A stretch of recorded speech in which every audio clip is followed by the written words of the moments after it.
Hello students, कैसे हैं आप सब। आई होप आप सब अच्छे होंगे। Welcome to my YouTube channel. मेरा नाम है मोनिका गोयल और आज हम देखते हैं कि देखो हमारा सीटी हो गया है, एचटेट हो गया है। अब बहुत सारे बच्चों का मैसेज था कि अब मैम नेक्स्ट हमें क्या करना है। ठीक है, तो सबसे पहले आपको क्या करना है, आपको टेंशन लेनी बंद करनी है। ठीक है, सबसे पहले क्या करना है, आपको कोई टेंशन नहीं लेनी है, कोई प्रेशर नहीं लेना है। ठीक है, 2-4 दिन आप रेस्ट करिए। ठीक है, क्योंकि अब क्या है, अब देखो सीईटी जैसा हो गया कोई बात नहीं है ना। अब बहुत सारे बच्चे बोलते हैं मैम कितना कट जाएगा, है ना, कितने मार्क्स आएंगे, नॉर्मलाइजेशन में क्या होगा। अब देखो बच्चों, इसका कुछ नहीं कह सकते, किसी को कुछ नहीं पता। अब 13 लाख बच्चे हैं, कैसे आइडिया लगा सकते हैं कि कितनी कट ऑफ जाएगी। ठीक है, अब देखो भैया मुझे तो लगाना आता नहीं आइडिया, है ना, ना मेरे अब इतने मेरे बच्चे कॉन्टैक्ट में हैं। अगर हैं भी तो मुझे नहीं लगता हर एक बच्चा या 12-13 लाख बच्चे हर किसी के कांटेक्ट में होंगे और वो आइडिया से बता देगा, है ना। ये सब फालतू की बातें हैं। ठीक है, इसे सोच सोच के हमें अपना दिमाग ख़राब करना है और कुछ नहीं। और अब रही एचटेट की बात, देखो जो ऑब्जेक्शन वाले क्वेश्चन थे जहाँ तक मेरे को लगे, ठीक है, मैंने देखे सर्च करे तो मैंने वो बता दिए हैं। अब उसके बाद कोई क्वेश्चन नहीं है तो अब देखो ज़बरदस्ती तो मैं क्या ही बताऊँ, है ना। तो आप उसके लिए भी टेंशन मत लीजिए। अब देखो जिनके ऑब्जेक्शन लग गए ठीक है, अब जिनके नहीं लगे उनके लिए ठीक है, दुख फील होता है कि हाँ मेरा 1 या 2 नंबर से रह गया, पर अब हम कर ही क्या सकते हैं इसके लिए, है ना। तो आप इसका टेंशन मत लें। देखो आपकी किस्मत में हुआ, कहीं ना कहीं कोई ग्रेस मार्क्स आए या कुछ रिवाइज हुआ तो आपका हो जाएगा।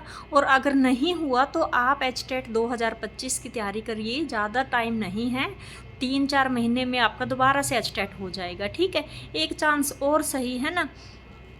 मुझे पता है दुख बहुत होता है, टेंशन बहुत होती है, किसी के कहने से, मेरे या आपके कहने से ऐसा कुछ नहीं होता। ठीक है, ये सब हमने भी फेस किया है, पर देखो इसका कोई रिजल्ट है नहीं। आप टेंशन ले लीजिए, आप रो लीजिए, आप बैठे रहिए सारा दिन, है ना, कुछ होने वाला तो है नहीं, होगा तो वही जो है ना।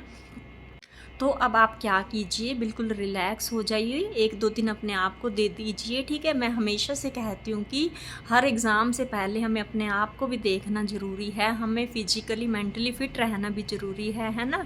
ठीक है, हम अपनी तबीयत ही ख़राब कर लेंगे टेंशन ले लेके तो आगे क्या होगा। अब राखी आ रही है, आप अच्छे से राखी मनाइए।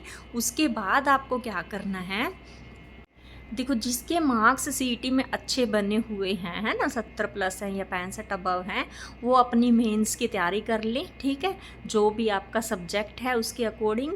ठीक है, और जिनके लो मार्क्स हैं, ठीक है, या ग्रुप डी का भी अभी आने वाला है, अगस्त में बोल रहे हैं, ठीक है, फॉर्म, तो वो अप्लाई कर देना। तो आप उसके लिए अपनी तैयारी अभी से शुरू कर लेना। ठीक है, और इसकी एचटेट, अब जिनका एचटेट हो गया ठीक है, वो आगे स्क्रीनिंग के लिए देखना, और जिनका एचटेट नहीं हुआ है वो अपना फिर से एचटेट की अभी से तैयारी कर लो। ठीक है, तो जो थोड़ी बहुत कमी रह गई है वो आपकी अब नेक्स्ट वाले में पूरी हो जाएगी। ठीक है, तो देखो कौन कौन से अभी फ़िलहाल के लिए निकले हुए हैं, जैसे आप एलटी ग्रेड यूपी के लिए, है ना, आप तैयारी कर सकते हो।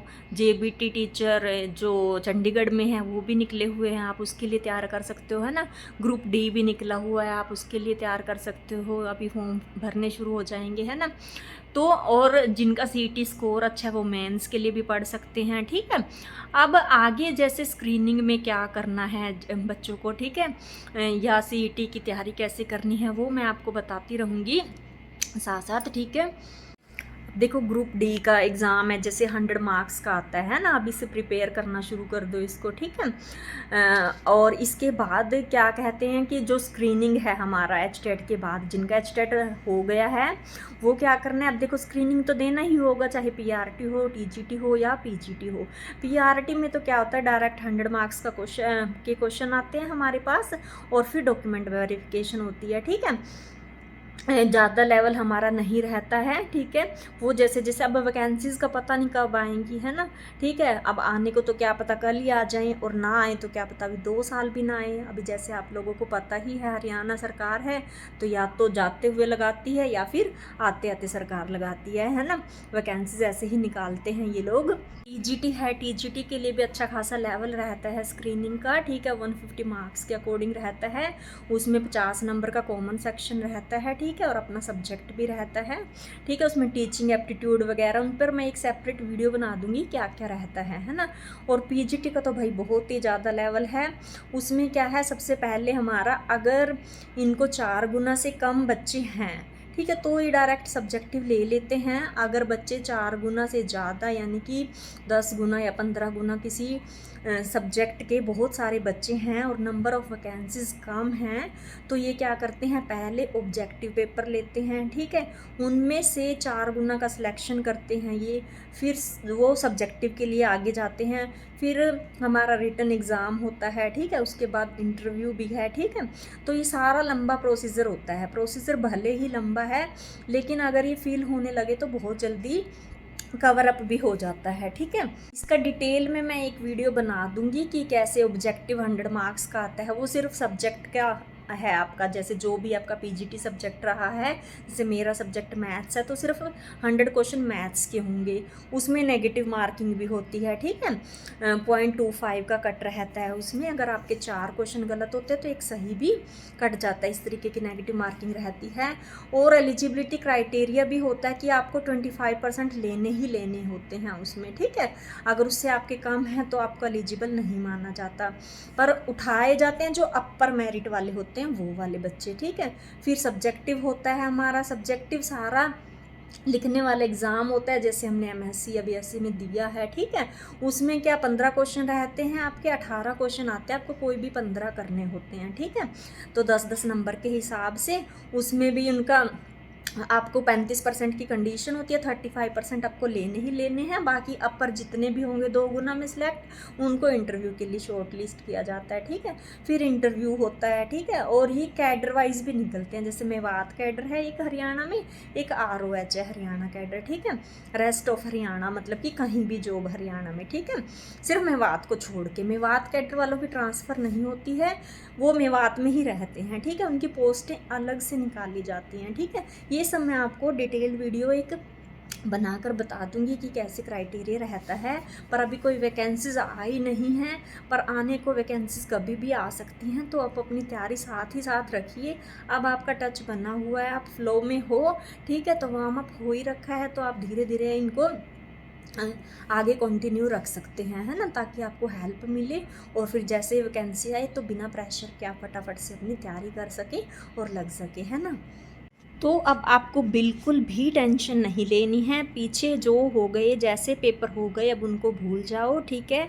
अब रिलैक्स करो, ठीक है। रिलैक्स करने के बाद आपने जिस भी फॉर्म के लिए अप्लाई कर रहा है, चाहे वो LT ग्रेड के लिए हो, चाहे फिर वो चंडीगढ़ JBT का हो, या फिर आगे HTET के लिए, या D ग्रुप या C ग्रुप, किसी के लिए भी, मेंस के लिए, ठीक है। जो भी आप तैयार करो रिलैक्स माइंड से, अच्छे से, पीछे वाली चीज़ों को भूल के, ठीक है, करो।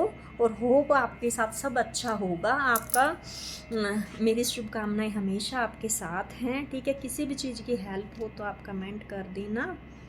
आप अच्छे से अपनी तैयारी कीजिए। किसी भी हेल्प की ज़रूरत हो तो आप कमेंट कर देना। अगर मैं कर पाई तो ज़रूर डेफिनेटली करूँगी आपके लिए, ठीक है। अगर देखो मेरे बस में नहीं हुआ फिर तो कह ही के आ सकती हूँ, ऐसे झूठा कोई दावा कर नहीं रही हूँ, ठीक है। जितना अगर मुझे पता हुआ तो मैं ज़रूर रिप्लाई करूँगी, ठीक है। पर्सनली भी मैंने टेलीग्राम ओपन किया है, तो वहाँ पर आप मेरे से पूछ सकते हो। और अगर आप व्हाट्सएप पर जो भी वीडियो है उसके नीचे कमेंट कर सकते हो, ठीक है। अगर आपको मेरी जानकारी थोड़ी सी भी अच्छी लगी, प्लीज़ मेरे साथ बने रहें, मेरे चैनल को लाइक करें, सब्सक्राइब करें, और आप बेल आइकन भी प्रेस कर सकते हैं, ताकि जो भी आगे वीडियो आए उसकी नोटिफिकेशन आपको मिलती रहे, ठीक है। Thank you so much.